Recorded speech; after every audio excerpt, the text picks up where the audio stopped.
go time.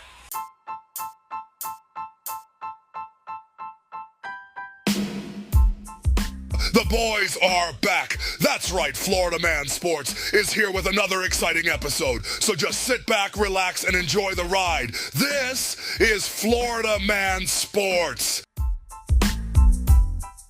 Back to Florida Man Sports. Let's go.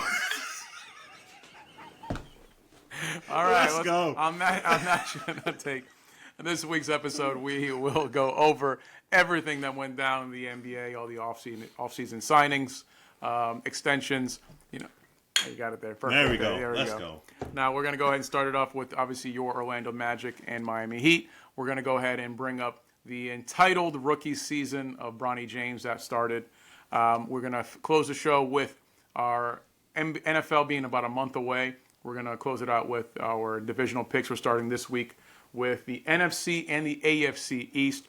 We're going to give you two this particular week. Just going over our picks, who we think is going to win the division. Yes. A lot of exciting things happening here. But, of course, we're going to start it off with the Orlando Magic. They actually had some big news, Chris. They signed a couple players, Cantavious Caldwell-Pope, 3-year deal. They signed the most money, the record-breaking contract for any Orlando Magic player with the Wagner, and actually the other both Wagner brothers signed one for a record-breaking deal. With everything going on, Chris, tell me about these deals. Tell me if you think these were good moves by the Orlando Magic. Yeah, I'm going to actually, at first, I'm glad that we kind of waited a little bit of time, Johnny, for us to let the dust settle, if you will, when it comes to NBA free agency. At first, I know we talked about this last week, off record, I was kind of like at a C- as far as grading. Now I'm at a solid B. After the dust has settled, I'm at a solid B. Well, for a couple of reasons, okay? And that's not just because I'm an Orlando fan. Oh, okay. But number one, people need to want to play for your organization. Not just Orlando, Johnny. Miami. It happened to Miami this year. It happened to the Lakers this year. So you got to have the cap space, yes. But you also got to have people that are motivated to want to play with you. And so with that being said, Johnny, I love the fact that Wagner got the contract. He deserves every penny of that contract. In fact, that contract can be worth up to $269 million if he makes a certain amount of All-Star games. So the room is open for this young kid to continue to flourish in Orlando. Which Wagner? Are you talking about Franz? Or are you talking about Franz. Mo? Franz. Are you happy with both deals? Oh, absolutely. Absolutely. Keeping the brothers together is a priority. Both of them have a lot of talent, and the money is right for both players. Now, as far as our boy, the KCP, 3 years, $66 million. If you look at it from a stats perspective, he'll never live up to that contract. If you look at it that he only averaged 10 points last season, he'll never live up to it. Now, if you look at what the pundits are saying, top 3 defense, Orlando, automatically, by having him on the team. Winner with the Nuggets. They were already a defensive Winner team with the Lakers last year. Well, that's what they're saying right now. We're top 3. We leveled up. Because Cantavious Because he's an got instant starter for that defense. So when you look at it like that, a starter who won in Denver, who won in LA, he's a 2-time champion, a championship caliber talent, then yes, it's a very good contract. So again, Johnny, for me, Orlando Magic, great job. You get a B. I wish we would have hit a home run with like the Paul Georges of the world, and I know we'll talk more about it, Johnny. But again, it doesn't matter that it's Orlando, guys. People got to want to play for the organization, period, no matter where it is. Yeah, you make that argument, and it's a terrible argument, Chris, that, well, people need to play for your organization. Whose fault is it if a player doesn't want to play for your organization? It is. Whose fault is that? It could be the player, the agent. No, you want to just point it on the team. In some instances, it's the team. It was a short question. I don't need to go on a whole soliloquy here. Okay, it was just like though. No, it's the truth. No, it falls on the organization. If there's a reason why Grant Hill, who was a top 5 player at the time, wanted to come play for the Orlando Magic.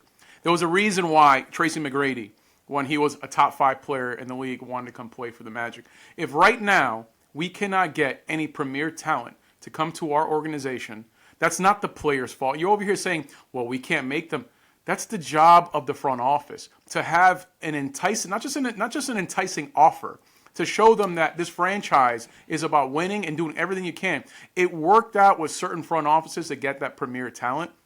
If you didn't get the premier talent, and in this particular case, Cantavious is not close to premier talent. He's not getting premier talent money. Oh, I disagree, and we're going to discuss this further. Jesus. You're over here talking this nonsense to where, yes, he didn't get Wagner money. He didn't get Franz Wagner money. Nobody's expecting that. But to pay Cantavious, anybody named Cantavious shouldn't get $66 million. But to pay this guy $66 million, who's a a decent bench player. And you over here like hyping him up hype him up to be like he's a 2-time champion. Yeah, he's a bench player. He's a bench player. You can argue that he started with Denver. He started this at this point in his career. He's 31 years old. The average is 31 years old's prime. Yes. It's not. Yes. So at 31, in the NBA, at 31 you're years still in old. your prime. Oh my God! If you listen to previous episodes, all I hear from you, Chris, is kind of like once you hit 30, it's downhill from there. It's downhill. 30, I can't believe it. Now all of a sudden because it fits 34, 33, is the downhill from most players. You just want to go ahead and just change your argument. Look, man, I'm using your argument against you. You're jumping in a lot of segments. I'm not jumping in a lot of segments. What are you talking about? Let's keep it in perspective. Okay, you're talking about KCP's contract. It's $22 million per year.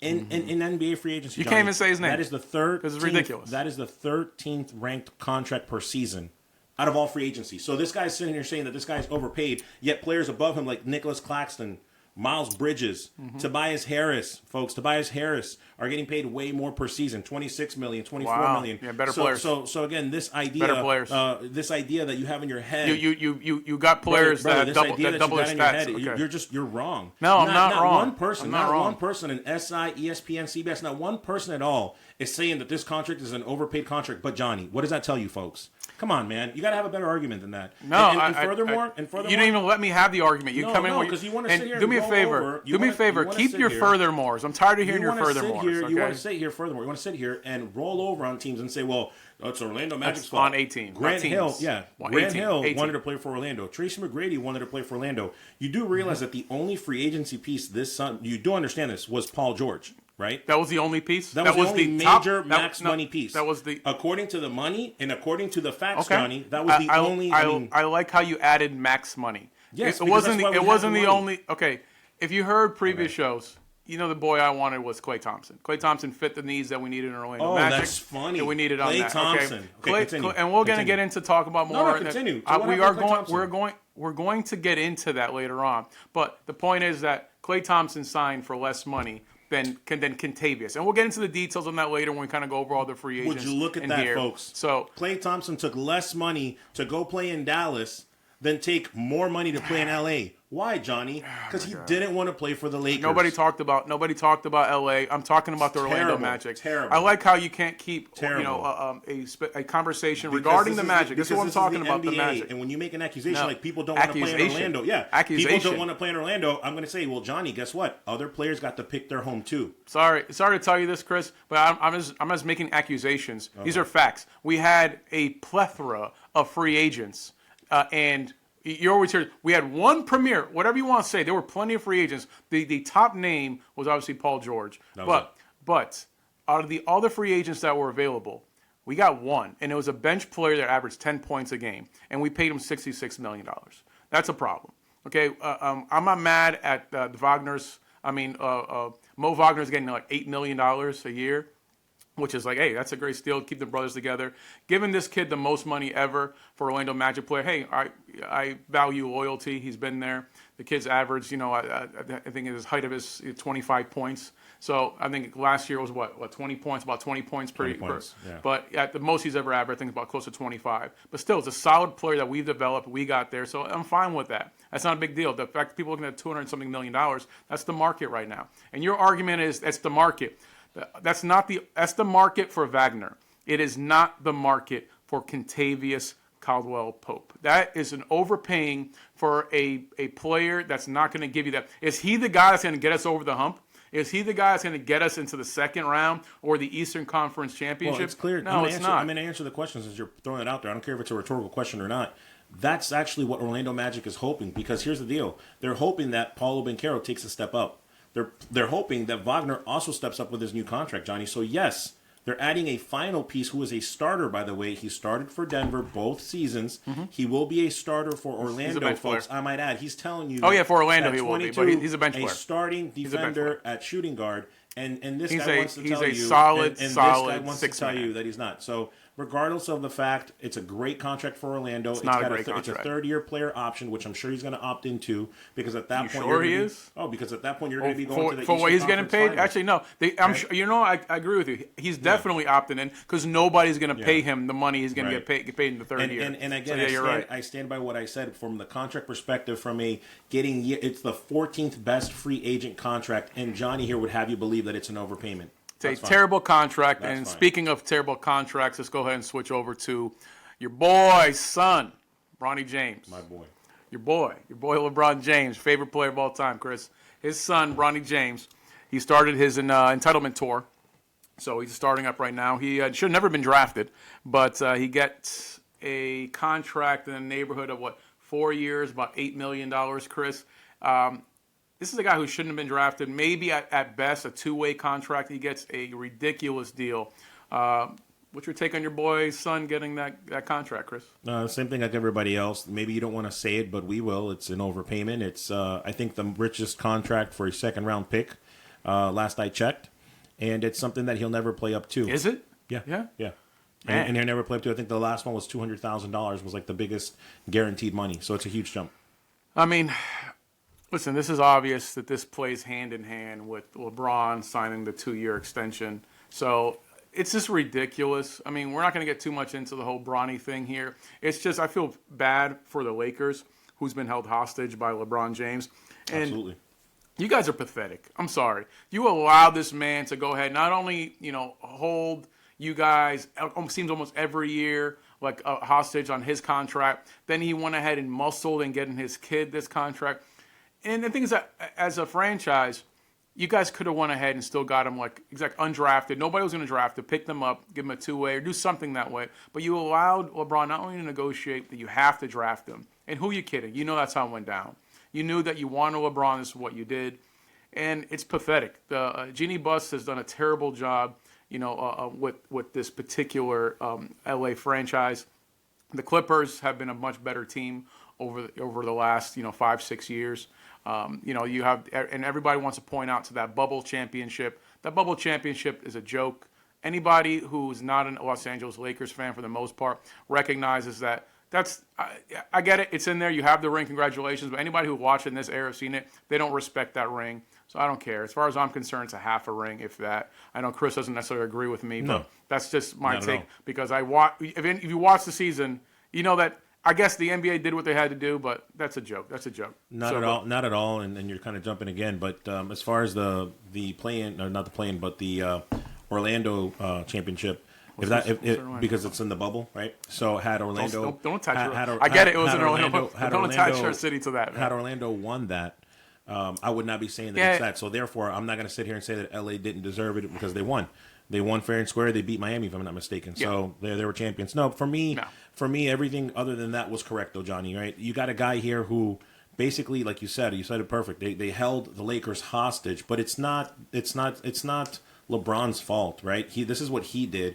It's the Lakers' fault for allowing this to happen because this is why nobody wants to play in LA, folks. This is why they have failed in free agency. Their biggest signing was their second-round pick that we're talking about. We're wasting air talking about Bronny James and the contract that he signed with LA. Nobody wants to play there.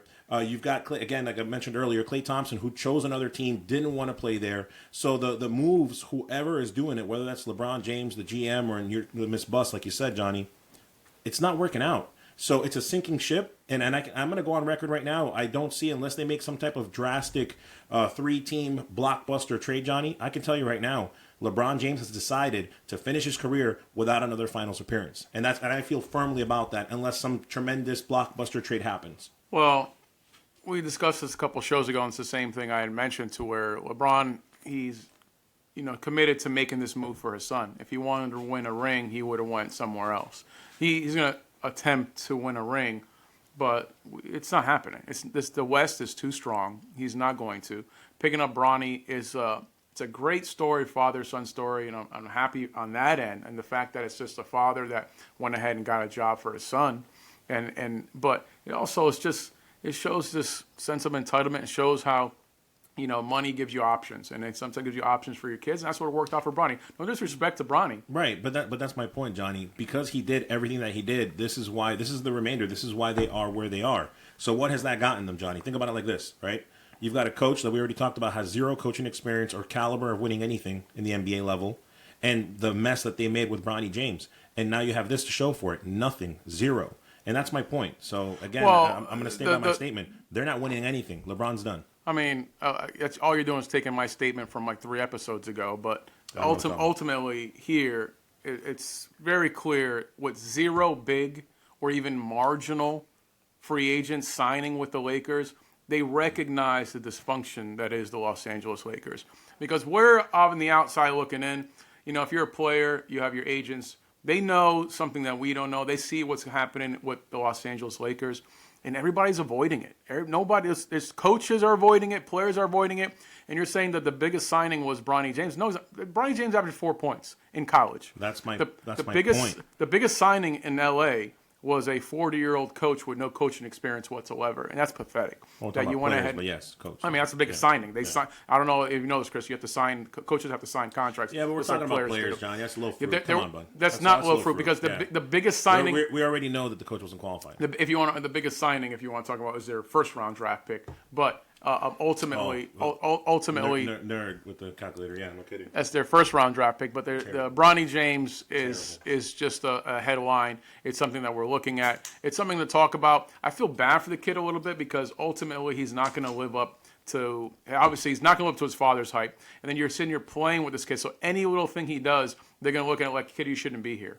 You shouldn't be here. Your dad got you a job here. You shouldn't be here. And it's going to be an interesting ride, interesting story. But hey, look at the other side of it, right? Let's look at it, and I know that we want to change channels here, but just hear me out for a second. Let's say for a second he does play up to somewhat of an expectation. He becomes a player that averages, 10 points and 4 assists, which is a serviceable player in the NBA. Somebody who does 10 double digits in points and 4 assists, Johnny. Guess what? That still didn't win you a championship in the small window that you had with LeBron James. I think that's the point. Well, I mean, to think that Bronny's going to win a championship with LeBron is just ridiculous. It's not happening. Yeah. Who knows what's going to happen in this kid's career if it ends up being so. He's not going to be a Hall of Famer. He's not going to be anything like that. So, yeah, I'll be surprised if he has, an 8-year, NBA career. Ultimately, he got this 4-year contract because of his dad. He'll be playing with his dad as long as his dad still remains viable. But after LeBron retires, it should be interesting what happens with Bronny. Yeah. But now that we kind of gone over just the signings that we have here, let's review a couple of the players that actually had re-signed. The biggest one you've mentioned, Chris, the biggest key free agent that signed was Paul George. Paul George obviously signed that Sixers there on that $212 million contract. The Sixers also extended Tyrese Maxey. Yes. With George joining the Sixers, does this change the balance of the East? Of course it does. Of course it makes it makes Philadelphia instantly a contender. And there's always going to be the asterisk because of Embiid, Johnny. The asterisks of can they survive a whole season without getting injured? There's a bunch of knee problems down that list, ankle problems. You and I both know that. So, but yes, if they can stay healthy, 100%. Philadelphia is a contender for sure. It's going to come down to Philly, Boston. It's always going to come down to those two teams. In Orlando, New York, and Cleveland will still be there. Okay, Orlando's not a contender. I hoped they would go into that contender level this upcoming year. But signing Cantavious doesn't make you a contender. You know what, Johnny? I got to say, I'm getting a little tired. This is Florida Man Sports, and every single time you find a way just to put your 2 cents on Orlando to try I'm keeping it real. I think most of our listeners agree just like you were me. keeping it real last season when you were like, oh, they're not even going to make the playoffs. Okay. Just like you were going to keep it real last season when you said that Miami would be the better team than Orlando. So listen, the nice thing about this, which by the way, we're streaming on all platforms, is that you need to go back to episodes, folks. And you need to go back and research when this guy's been wrong so many times. Now he's telling you the team that made the playoffs, the team that signed KCP is not a contender when they literally got better. The team is young. The players are elevating, getting better themselves. And even Jalen Suggs. Jalen Suggs had like a most improved player of the year last year, a bona fide starter who's going to be the next Magic player to get paid, by the way. Not max money, but good money. Okay. And then you want to sit here and say that they didn't level up this summer. They did level up. They didn't. I mean, Boston is the class of the East. New York Knicks have gotten significantly better. The Sixers have gotten significantly better. These are teams those are the contenders. Sixers, Boston, Knicks. Those are the real contenders of the East. Everybody else is just kind of just there. And so as much as I would want, I thought Orlando, with the cap room that we had, was going to make some moves and actually put us in that position. They didn't. They used that cap space, and they got Cantavious Caldwell-Pope, a 10-point-per-game guy who's basically a good six-man. But Chris is going to sit here and say he's a two-time champ, okay? You were playing on two championship teams. Won a championship as a starter. Shot 40% from three-point. You can spin it any way you want. Need. You can spin it any way you want. Clearly, you can spin it any way you want. Ultimately, Paul George visited with Orlando and said no. And all these players I'm going to mention here, none of. Well, he did have a conversation. So excuse me, sir. Yeah, he didn't bother to visit. He had the conversation. Since you just got owned on Orlando, let me go back to Philly. How do you get owned on Orlando? We don't need to go back to. We don't need to. Nobody needs to go back to Orlando. They're not going to win anything. I'm going to go back to Philly. You're not going to get me on that one. But I am going to go back to Philly because not only did they win with Paul George, Johnny, not only did they win with Maxey, but who also they just had money for days, right? And they did a really good job. Orlando had money for days. You got to give them credit. Caleb Martin from Miami. That's a huge piece that goes to Philly. Another guy who's going to start. Another guy who averages 10 points per game, but he's a fundamental piece for that Miami team. So I know we didn't really talk too much about Miami, Johnny, but again, this goes back to Philly. They win the summer as far as free agency is concerned, make no mistake, and the loser of free agency is the Los Angeles Lakers, make no mistake. There's a lot of losers in the free agency here. I guess you can say the Lakers. It's not a bad argument because of the fact that they're the Los Angeles Lakers. The Los Angeles Clippers lost as well. Their biggest signing is James Harden. Well, they re-signed James Harden. So Harden obviously is another name I was about to bring up right here who re-signs. I was going to ask you if there's any significance to that. But the fact that they lost Paul George and then they re-signed Harden, okay, great.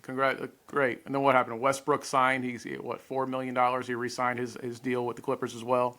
And it's like, all right, so the Clippers are just running it back without Paul George. Right. Okay, how do you expect that? The Lakers are running it back with a couple rookies, one decent, one shouldn't be in the league.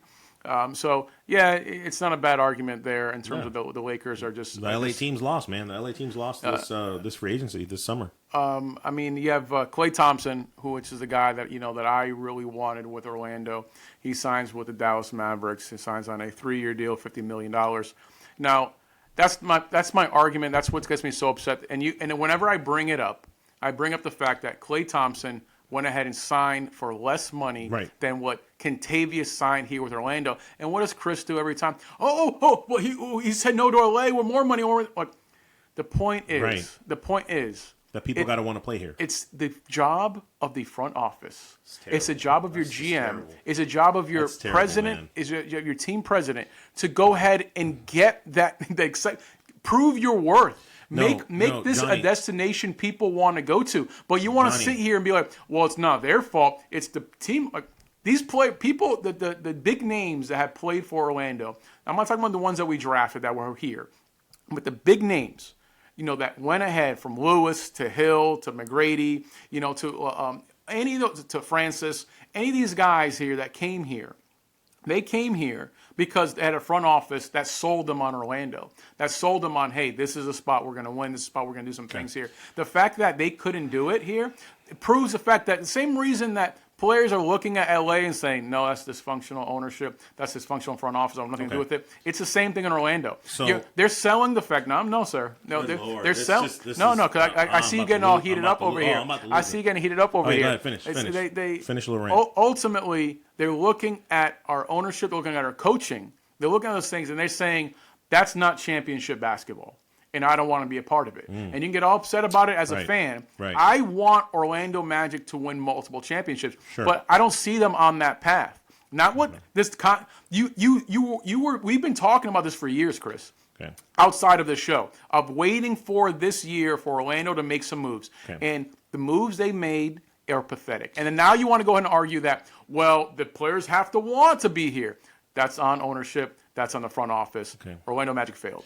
Ownership, that's okay, good little rant. So listen, folks, what my counterpart doesn't understand and doesn't seem to grasp here is the human element that this is. The human element. Yes, the human. Sir, you had your turn. The human element, and you had your turn. Yes, okay. In the NBA, it's called the perfect storm. Let's go back to Paul George in Philly. Well, George Clooney. Did Paul George when Paul George joined Philly? Do you think he joined them just because it was the perfect storm as far as money and all that, and the right organization and all that? Sure, that stuff plays a part in it, but it's also because he gets to have the ball in his hand. Short of Maxey and Embiid, he is the main piece. He still has an option to average 25-plus points per game there. He knows it. The NBA knows it, and that is a fact. Let's go to Klay Thompson. You had your chance, sir. Let's go to Klay Thompson with more facts. He doesn't want to play second fiddle in L.A., and you know it's true. With the Lakers, he said, and I quote, "I don't want more of the same. I'm going to Dallas." Why Dallas, you would ask? They went to the finals playing isolation basketball, which at this point in his career, he loves to do. You watch the finals, Johnny. You have, and it happened every single time. Kyrie Irving. The ball by himself, isolation, no assists, scoring. Same thing for, so that now they have a big three for isolation basketball. This is what he wants in the latter part of his career. So yes, people got to want to play. Yes, you got to have the cap. Yes, you got to have the space, but you also got to have the player that wants the opportunity. And when you look at Orlando, Johnny, you have a team that Banchero's only getting better. He's going to be scoring 25 points per game. Wagner's going to be scoring 25 points per game, kind of like the Boston Celtics did with Tatum and Brown. So now what you need... We got Tatum and Brown in Orlando. Right, so now what you need, that's exactly what's happening if you haven't figured it out yet. And so to finish my point here, folks, and I know that people that actually know basketball would understand this. I know it's very hard for this baseball brain to grasp, is that ultimately it's got to be a perfect storm for it to make sense. And for Paul George, I give it to him. It makes more sense in Philly because he's going to be able to drop 25, 26 points per game, and nobody's going to say anything. You wouldn't get that in Orlando, and everybody knows that. In Orlando, these players are elevating up. So maybe the perfect piece, hopefully the perfect piece is somebody who doesn't need the ball, doesn't need to average 20 points per game, will give you 40% from three so you can spread the floor perimeter-wise, and he's a top defender in the NBA. That's why we did it. That's why it's a B, and why this Florida man just mic dropped on Johnny Cinco, who knows nothing about basketball. All right. So you see how you get Chris riled up. He speaks 100 miles an hour. Let's go. I'm sure you guys barely understood about half of what he said. Oh, they went to sleep in your rant. However, I got their attention. However, dude, you just got destroyed. Oh my God. However, Chris just likes to speak out of both sides of his mouth here. Both sides. So Klay Thompson didn't sign with L.A. because of the nonsense you just mentioned. It was more of the same. He said it himself. No, it had nothing to do. His own dad is like a commentator there. His dad wanted him to play in LA. He chose Dallas. Had nothing. So now it's because of the ISO movement. We just spent the first half of the show describing why players don't want to play for LA. He didn't want to play for LA because of the dysfunction in that organization. They see LeBron. They see what's happening. It's nothing to do with that. He literally said that. Okay, let's disregard what a player says. Johnny knows more than the player. Go ahead, continue. The Dallas Mavericks were three games from a championship. LA is nowhere near a championship, and they're going down. They're going down. The ship is going down. It's not happening. Anybody who sees this organization sees how dysfunctional it is. So why? Not just Klay Thompson. Every free agent, any marginal free agent, said no to the Los Angeles Lakers. So you want to go ahead and sit here and say, well, why? This is because he wanted the ball. He wanted ISO. He wanted ISO. He does. No. He wants it. He wants to be a part of something. It's pretty clear that the Dallas Mavericks are just a significantly better team than the Los Angeles Lakers. They did have a very good summer. They're a significantly better team. Yeah. So it can be. A lot of teams are, though, Johnny. That's a terrible argument. The Lakers are down here. A lot of teams are better than the Lakers. I don't know about you, but there were two teams in the NBA Finals, and one of them was the Dallas Mavericks. They were 3 games away from a championship. Yeah. So they were missing some pieces. Klay Thompson hopes to be that missing piece of them to go and push them over the edge. So they're close to being there. He's trying to push them over the edge. Exactly. The Lakers need so much more. They honestly need a whole new front office, new GM, everything else here. You're not on the same page here. I know. Sports. Like, up until the point where you want to bash Orlando, I got to put you back in your spot. Well, because you don't realize that it takes more than having cap space. It takes more than the organization. If you go back to you always like what it takes. You always like to go back to Grant Hill. You always like to go back to. I'm giving you those examples. No, you always like to go back. But what you don't understand and what you don't realize, because I was a Magic fan back then. Oh, you were. Yeah. You were a Magic fan. Is that Magic had what at that time? They had nobody that was averaging 15 plus points per game. So they saw, anyway, you know what? And I get to score 25 points per game. McGrady was averaging 15 points per game with the Toronto Raptors, and he goes, "Oh, I can go to Orlando. 18 points. No, 15. I can go to Orlando and I can average 25 points per game. Bet I'm going there." Once again, another little baby Mike. Anyway, so you're talking about a kid who was drafted out of high school, 18, who was coming up here. People saw the potential in Tracy McGrady, knew he was going to be a superstar. He was in Toronto. And I know. Drafted out of high school in Toronto. Yeah, then he was there. So by the time he got here, we knew that he was going to be a superstar. And we did. We paid him. We paid him so. I'm just kidding. The argument's simple that ultimately, while the Los Angeles Lakers I agree with you on that, probably the most disappointing offseason. They had the most disappointing offseason because they're a premier franchise. But the reason players didn't sign with LA are very similar for the reasons for players didn't sign with Orlando. They're both two teams who need – the front office didn't do their job. Your coach didn't do their job. So you want to sit here and be like, the only players that want to play here are the ones who are forced to, who were drafted. So ultimately, we'll see. Prove me wrong, Orlando. Let's see. They did last year. We'll prove you wrong again this year. When we're the top 4 team in the East coming out of the East, we'll prove you wrong again. Okay, well, the Orlando, hopefully, I see them being in the playoffs since the East is so weak this upcoming year. You do. But ultimately, they're not contending for a championship. Okay. Well, the teams contending for a championship, the ones that made moves here. Doesn't even talk about them. It's Florida Man Sports. I will talk about Miami when I said a little bit about them losing Caleb Martin. Miami didn't do much. Miami dropped the ball, and talking about players not wanting to play there, they tried to get DeRozan. Look at him. I hurt your feelings so hard. We're moving on from the Magic. No more. DeRozan ends in Sacramento, so they lose that little battle. They were trying to do something this summer. So for me, Johnny, the Miami Heat, they get a D. They didn't do anything but bring back Kevin Love, Alex Burks out of New York, and then Thomas Bryant. So they re-signed 3 out of their 4 guys, and to me it's a D because they needed to make a splash in trade free agency, and they didn't do that. Orlando gets a D from me. They would have gotten an F, but they went ahead and signed the Wagner brothers. So signed the Wagner brothers, they go up from an F to a D. When we're done recording, so they get a D for that. Ultimately, they didn't make any moves to improve this team. You want to look at teams that improved themselves. Look at New York. Look at even Boston. Boston is just everything Boston's doing. Obviously, they signed Tatum to a record-breaking deal, most money ever. But they re-signed White. They re-signed key players. Obviously, in the offseason holiday, they're doing everything they need to do. Miami, like you mentioned, did nothing. We talked about Orlando and Miami possibly trying to go ahead and make some moves for DeRozan. And then, like you mentioned, Sacramento Kings. Nobody saw the Sacramento Kings. Sacramento Kings went ahead and they re-signed Monk, probably the best 6th man in the league. And they went ahead and they signed DeRozan. So it should be, Sacramento had an off season last year, but the season before and the one before that, Sacramento was up and coming, and they were really pushing it. They possibly could have made a push for the Western Conference Championship. So Sacramento, I expect some things from them this upcoming year. No, now they're the Chicago Bulls of the West. This is what Levine, DeRozan, and Vucevic did from Orlando. They built this team that on paper looked good, but I don't see them doing anything. I disagree. Well, it's fine. I mean, at this point in the offseason, all you can do is look at the paper. And on paper, they don't look good. I mean, they look decent. Yeah, they don't look good. You're right. Who doesn't look good on paper right now is Orlando Magic. See, it's so tragic. You know what's funny? It is tragic. You know what's funny? You know what's funny about Chris. this? Thank you. Folks. You know what's funny? Yeah. What's funny about this is that you go back to when Boston drafted Brown and Tatum. And you know what the Boston Celtics administration, the GM did? Stop saying Brown, you had your chance. Wagner and Banchero are not Tatum and Brown. You're right. They've accomplished more at their age than they have. You're absolutely right. You're absolutely right about that. But you know what they did, folks? Instead of saying, you know what, let's throw somebody here, a 30-year-old, to average 20-plus points per game and take away from these kids, they let them develop and level up for year 3 and year 4. So thank you, Orlando Magic administration, for having common sense, unlike my counterpart, and letting these guys level up to the next level that they're supposed to, and bringing in just a piece to help spread the floor around.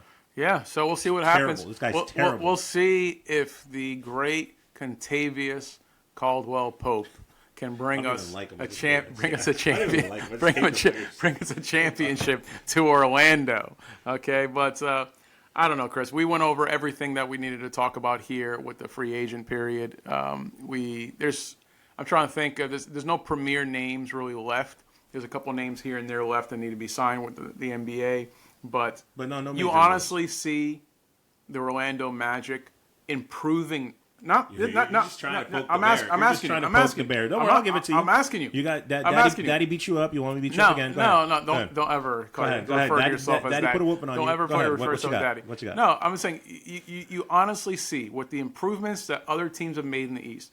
You honestly, but I don't know why I ask this question. Because you're a fanboy, and of course everything is great. The Orlando Magic. I don't ever hear you say anything negative about Orlando. Okay. So And now, like last week we talked about it, you're like C-, and all of a sudden it's been improved to a B. Yeah. And it's like, oh my God, it's a joke. Yes, Orlando because Magic you have to evaluate the fact that people got to play where they want to play. With the moves that they were made, and see the moves that the Sixers made, that the Boston's made, that the Knicks have made, you're telling me that the Orlando Magic have improved their position from last year? I'm telling you that not only on paper, but this year, Florida Man Sports, this guy's going on record saying, barring injury, because you got to do the same thing for Philadelphia and all that, barring injury, Orlando Magic will finish in the top 4 in the East.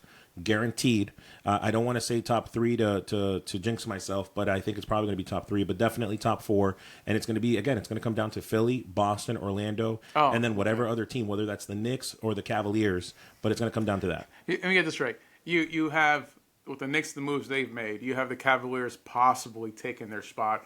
That's you just mentioned right now. At least you were smart about one thing. You made sure that you bumped Orlando nowhere near Boston, Sixers, and the Knicks. They're not in that league. They're not. They can't compete with those teams. See, right now. Unlike you, like you declared Miami Dolphins to win their division, and then what happened? I'm not Johnny Jinx here. I'm not going to do that to my Orlando Magic team. What does that have to do with them because I'm not going to jinx them. I expect them to be competitive to that level, but I want them to prove it to shut you up instead of me saying it. So that's what I'm going to wait. I'm going to wait and see. I don't know if you know this, like this in this podcast, the show that we do here, Chris. We make predictions. We make calls. I do. You don't sit here and be like, "Well, I'm not making that call. That's irresponsible. That's this and that." Stop like, that's what bro. That was my imitation of you. That was my imitation of you, you moron. Look. This doesn't make any sense of what you're referencing. At the end of the day, we see what teams have improved and what teams have not. The Orlando Magic, much like the Los Angeles Lakers, have not improved.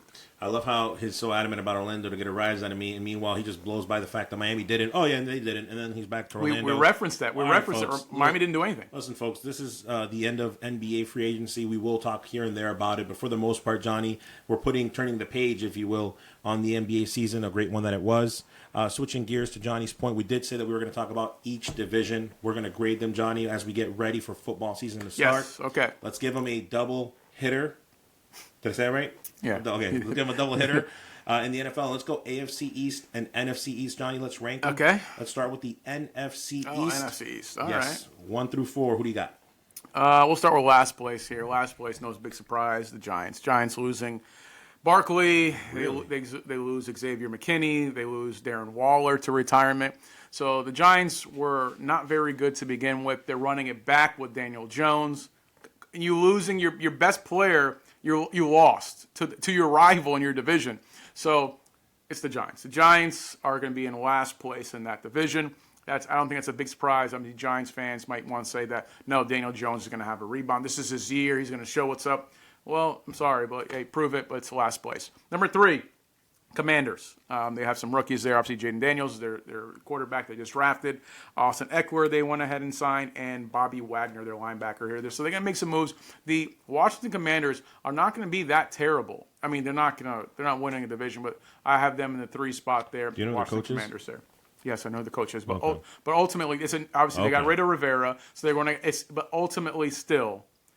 It's the first year of him, bro. It's the first year. Okay. Do you think that all of a sudden now he's going to go ahead and win the division year 1? No, I just don't. I don't agree with you. But go ahead, continue. Okay. Go ahead. I'll go with who's going to win it and give you. I'll give you number 2. Number 2 is going to be that coach that you said left this team. Number 2, them Cowboys. They're not winning the division this year. They are not winning the division. They're losing Tony Pollard, losing Tyron Smith. They lost. What's their center? They lost. So the Dallas Cowboys are finishing second. That leaves only the Philadelphia Eagles, who have went ahead and made it better. They changed their defensive coordinator, which I think is the biggest move. They sold the defensive coordinator from the Miami Dolphins, and ultimately, obviously, Barkley coming in and making some moves. He's going to go ahead and change his offense. C.J. Gardner-Johnson, defensive back there, is also a big signing they went ahead and picked up there. So I see the Philadelphia Eagles as the NFC East champs. 2 Cowboys, 3 Commanders, 4 Giants. For me, short and sweet, definitely Philly is number 1 for all the reasons that you mentioned. I think that they had the best offseason possible on the coaching side as well as free agency. Also, my intel tells me, Johnny, at the quarterback position, we're talking about Hurts. Excuse me. We're talking about Hurts, who, in fact, lost like 8 pounds of body fat. The guy is cut diesel. He took it to heart, Johnny, the bad year that he had. So, yeah, to sum it up together, I definitely see the Eagles being number 1, followed by the Cowboys. The only disagreement I have with you, Johnny, I think the Giants stay at number 3 and the Commanders stay at number 4 because I get it, right? The Commanders on paper, because they're young. Wagner, Eckler, and all those are names that you know from other teams that have had good but they're also older. Yes. And they're released for a reason. And I don't trust Daniel Quinn, the coach. So you got to prove me wrong. They're going to be number 4. So just the difference there, but we both have Philly at number 1. I mean, I get it's fine, 3 and 4 between the Giants and the Commanders, but like prove me wrong. The Giants have nothing but proved me right of being terrible over and over and over again, and then they got worse from the last year. So that's the only reason why. It's just because there's more of a question mark with the Commanders than the Giants. The Giants are the same team, but worse. The Commanders, brand new quarterback, which I don't expect a lot of success. The guy's 120 pounds. No. But Quinn comes in. It's completely different. Because it's completely different, I'm going, you know what? I'm going to trust what I don't know compared to what I know. And what I don't know is the Commanders are really going to do. I do know what the Giants are going to do, which would be trash, because that's what the Giants be. Okay. They'd be trash. Either way, Florida Man Sports says Philly's coming out of the NFC East. Johnny, let's talk about the AFC East, where I need you to stop being so judgy. And I know everybody knows you're a diehard New England Patriot fan. Can you please be real and honest with our folks here at Florida Man Sports? Rank the AFC East. Well, you already ruined it earlier in the show, and you mentioned that the AFC East, I did pick the Dolphins. The Dolphins are winning the AFC East. I have the Dolphins win the AFC East. It's not so much because they're... I was referencing, sorry to interrupt you, but I was referencing that last season you said after they were winning that you called them to win the division and go to the Super Bowl, and you jinxed them. That's what I was talking about. What you had referenced was the specifically the division. But still, it's fine. I mean, if you're talking about the Dolphins this year, obviously they still have Tua, they still have Hill, right. they signed Waddle. It's not so much that... oh, they're so good because they lost defensive coordinator. They lost some key pieces defensively. It's just that the rest of the division has fallen off. So on paper, the Jets are the best team in the East. But they're still the Jets. The Jets will always find a way to lose. I don't care what's on paper. You went ahead and picked up a Green Bay quarterback. It didn't work out for you last time, so it's not going to work out for you this time. It happened last year was a tragedy. But this year, it's just not going to work out basically because you're the Jets. Patriots, come on. Patriots are finishing last in this division. They're a brand new team, new coach. You have a whole new regime, new quarterback, new everything else. Nobody knows what to expect, but I don't expect a lot of winning, which I'm fine with. Because as a Patriot fan, I want them to go in and lose and pick up a great draft pick next round. I want the next year to go ahead and start winning. This year, you can take another year off, Patriots. It's quite all right. I'm okay with it. And, of course, the Bills. Josh Allen has to be Tom Brady. And what I mean by that, he has to find a way with winning with white receivers and tight ends, which is what he has right now. He's not going to do that. He has to overcome a lot. He's not Tom Brady. It's not happening. Bills are finishing third in the division. First will be the Dolphins, and second actually will be the Jets there. So ultimately you have, like I mentioned, Dolphins, Jets, the Bills, and Patriots. Thank you for holding my hand through that last part, trying to figure out your 1 through 4. So, folks, yeah, right. So, folks, my counterpart here, again, being that Patriot fan that he is, just can't admit. I had him last place. And can never say Jets, Jets. I can say Jets. And they're going to win. They're going to win this division. I'm glad I made you say it. Got them. They're gonna win this division. And here's why. You're 100% correct. Buffalo Bills are taking a back seat. You got to prove it. At the end of the day, you lost talent. You didn't add anybody worth relevance. You had an okay draft. Prove it. Miami Dolphins, it's going to be more of the same. You had your window. Your window's closed. Everybody's really high on Coach McDaniels. I have never been a fan of Coach McDaniels, and I have never been a fan of Tua at quarterback. I feel like, Johnny, had he had less talent at the wide receiver position, he'd be half of the quarterback that he is from a stats perspective. So, don't value the quarterback. Don't value the coach. Miami's not winning anything. New York Jets at the top. Miami Dolphins by default at number 2 for me, Johnny. The Buffalo Bills at number 3 because the New England Patriots, rookie quarterback, rookie coach. To your point, Johnny, they got to scrape the bottom and work their way up. Those are my 1 through 4 for this division. I mean, we're the same. Same in both divisions. Our 1 and 2s are swapped. Mm-hmm. And listen, I get it. On paper, the Jets are the best team. They filled all the holes they needed to fill, but they are the New York Jets. Brother, they got better this offseason. 100%. Besides the fact that Rodgers is back healthy, 100%. on paper, they got better. The offensive linemen, they filled everything defensively and the corner position. They filled all the holes they needed to fill. Yes. However, they're still the Jets. Hey-o. So the Jets always find a way to lose. I don't care what's on paper. Now, you pick and choose your arguments when one's on paper. It's just because it's on paper. You have to go out and prove it. This has nothing to do with any of that. At the end of the day, the Jets are going to find a way to lose because they're the Jets. They say New York Jets. They should be Jersey Jets because they don't play in New York. It's a bunch of nonsense. No. Well, Chris. Typical Pitcher fan. Chris, let's wind up the show here with a little rapid fire. Yes. The Vikings, they suffered a tragic loss, and they lost their rookie, Kyrie Jackson, on an automobile accident a couple days ago. Now, the question is, should the Vikings get another draft pick next year to compensate since he didn't actually play a game? Don't know, and I don't care. I wish the Vikings all the best during this time. Him and Kyrie Jackson, his family. It was three players that had passed away. Just him predominantly because he was drafted in the 4th round. So I don't care. Let them figure it out, Johnny. I'm sure that they probably will get compensated, to answer your question. Just a tragedy to, right before the start of the NFL season. And you should care about any question I ask, sir. Sutton, as the best defensive signing for the Pittsburgh Steelers this offseason, was suspended 8 games due to a domestic violence situation at his home in Florida.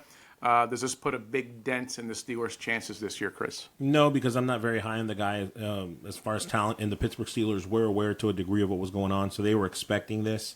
It doesn't help. It doesn't hurt. Sutton for himself, Johnny, he just needs to come back and play strong because this is his last straw. You got to remember, he came from Detroit. Detroit, he signed the deal, a 3-year deal, got cut after year 1, right? So this is his last chance. So when he comes back, he better come back in pristine shape, and if nothing else, give them a lift. And hopefully Pittsburgh will be in a good spot at that point. Yeah, I think this is the opposite for Pittsburgh. This is going to benefit them. At the end of the day, like you mentioned, they signed him. Detroit cut him because of this domestic issue. So the Steelers signed him knowing that the penalty was coming down. Yep. It's a big penalty, 8 games, but he's going to come in kind of like reinforced, like ready to rock and roll. Yeah. So Sutton, I disagree. He's an outstanding player. He was outstanding for Detroit last year, and he's going to be just as good, if not better, to be outstanding. for Pittsburgh. To be outstanding, you have to play. Yeah, I mean, right now, because the situation is not playing, he was outstanding for Detroit last year. One interception, 1 forced fumble. We'll agree to disagree. Look at this. What he actually, he had 1 interception, 1 forced fumble. But in terms of knockdowns, in terms of just the pressure on the ball, he locked down whoever he was covering there. When you do the graphics, go ahead and put it here. Miami Marlins. Winner. No, you're referencing one particular thing, but Miami Marlins have officially quit. Has been reported that their best player, Jazz Chisholm, is being put on the trade block. This was actually reported today. What's his best landing spot, Chris? Best landing spot? Who's the team that's going to need him most? New York Yankees. Well, who's the team that needs the most help right now that's had a downfall? It's the Yankees. I would love for the Yankees to go ahead and sign Jazz Chisholm.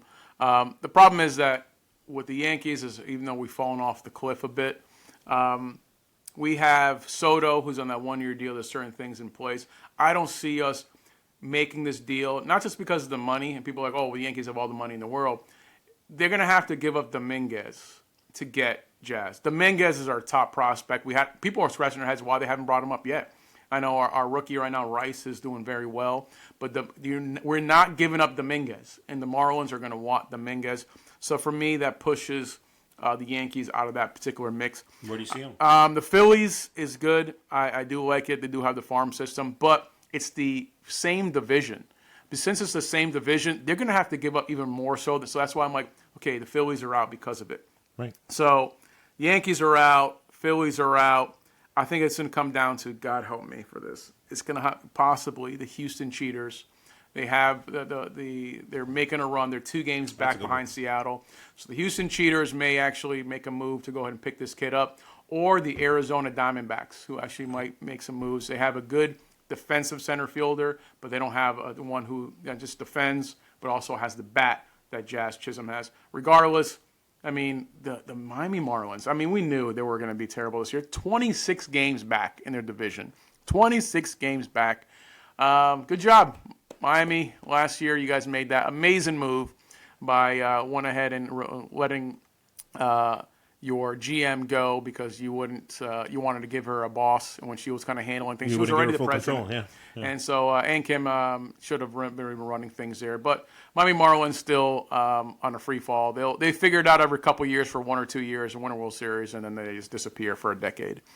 UConn, Chris, their coach signs an extension, 6 years, $50 million with the school after rejecting the Los Angeles Lakers' 6-year, $70 million offer. Thoughts?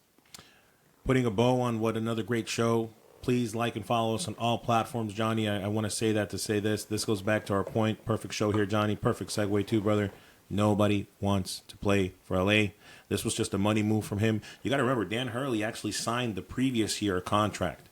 He signed it, and so this was his money way to just negotiate into a better deal that he got the previous year. So great job for him. Well-deserved back-to-back national championships. And once again, Johnny, nobody wants to play or coach, for that matter, in LA. Yeah, Lakers are a poorly run franchise, and people in the know this. They're staying away from them, and this is just one more example. Very similar to the Orlando Magic.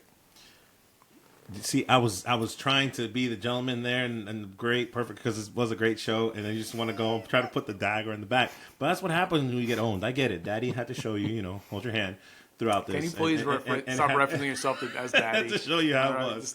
Just stop. Again, folks, it's always a pleasure to do this. I want to remind everybody that just in a couple of weeks, football season is right away. Yes, sir. What we like to call, Johnny, our bread and butter here at Florida Man Sports. Also, baseball is heating up. We've got the trade deadline on the way as well. All-Star game coming next week. You got it. So please stay tuned with us. As always, I'm Christian. He's Johnny. Yep. We're out, y'all. Later.